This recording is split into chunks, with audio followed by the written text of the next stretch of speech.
చిక్కుడుగాయ అన్నిటికంటే బలమైన కాయ అని చెప్పొచ్చు. ఎందుకంటే అన్నిట్లోనూ విత్తనాలు ఎక్కువగా ఉండవు, కానీ చిక్కుడుగాయలో స్పెషల్గా విత్తనాలు ఎక్కువ ఉంటాయి. ఈ విత్తనాలంతా కూడా హై ప్రోటీన్, దగ్గర 30% వరకు ప్రోటీన్ ఉంటుంది. కొన్నిట్లో 33, కొన్నిట్లో 30, 32 ఈ రేంజ్లో ప్రోటీన్ ఎక్కువ ఉంటుందన్నమాట. అందుకని ముఖ్యంగా కండపుష్టికి, దారుఢ్యానికి, రక్షణ వ్యవస్థకి చాలా లాభాన్ని ఇస్తాయి చిక్కుడుకాయలు.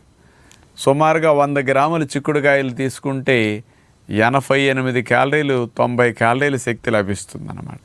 ఇతర కూరగాయలన్నీ 20 క్యాలరీల శక్తి, 25 క్యాలరీల శక్తిని ఇస్తే ఇది ఒకటే 88, 90 క్యాలరీల శక్తిని ఇస్తుంది. మరి అలాంటి చిక్కుడుగాయలు దొరికినప్పుడల్లా మనం బాగా ఉపయోగించుకోగలిగితే, అంటే గింజున్న చిక్కుడు, ఈ చిక్కుడుగాయల వల్ల ప్రోటీన్తో పాటు కెరోటినాయిడ్ కాంపౌండ్స్ అనేవి స్పెషల్గా కలిసి ఉండటం వల్ల